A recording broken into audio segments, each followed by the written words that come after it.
Here's 5 apps or websites that I use every day as a filmmaker. First up, we have one of the best tools for shot planning on the entire planet. It's called ShotDeck, and essentially you can scroll through and find shots from actual movies and TV shows that maybe mimic the style that you're looking for, the framing, or something else. Sometimes selling an idea to a client is really difficult if you have no artistry skills to show them exactly what you're envisioning for their video.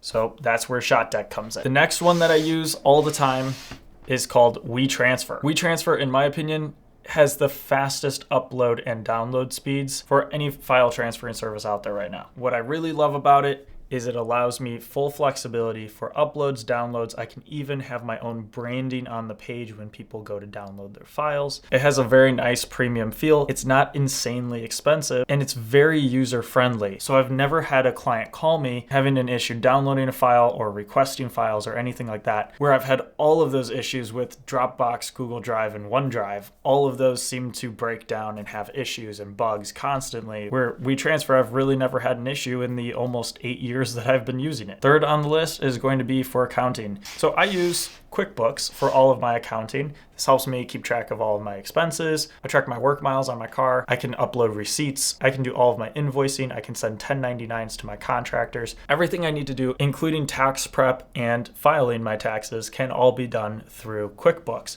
It incorporates with basically every other platform out there. So let's say you use something like HoneyBook, you can actually incorporate that directly into your QuickBooks workflow, and you don't have to use 2 programs to do something twice. I find that all over the place, where you just need a one-stop shop that incorporates all of your other tools into it, rather than something where you have to repeat the same process 4 times to accomplish your goal. If you don't have a lot of money though to spend on invoicing and accounting, the best starter tool that I can recommend is called Zoho Invoice, or Zoho Books now. Either way, Zoho is free to get started. You can get so much functionality out of the free version of Zoho Books without paying a single cent for anything, and you can send high quality invoices. You can see when you get paid. You can do all of that locally through one app. They have an app for your iPhone. You can use it on your web browser. It's perfect, especially if you're just getting started. For me, I eventually reached a point where I needed something that had a little more functionality, and that's when I switched over to QuickBooks. But most people out there won't need everything that QuickBooks has to offer,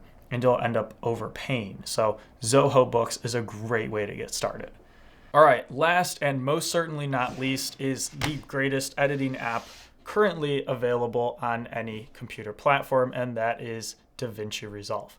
Now, I do not recommend using the DaVinci Resolve iPad app. You have to buy a separate license. It's a whole fiasco. But if you are using it on a Mac or a PC, you can download it directly from the Blackmagic website, and you can get all of the pro functionality out of the free version. And then if you need upgrades, you can also pay for the license one time and get all the functionality out of the studio version for that one same $300 payment. No more paying ridiculous amounts to Adobe just for a subscription where they are never going to upgrade anything and it's constantly going to crash. DaVinci is hands down the best editing software out on the market right now. All right, you guys, I'm posting one new filmmaking hack every single day for 30 days, so be sure to follow so you don't miss out on anything.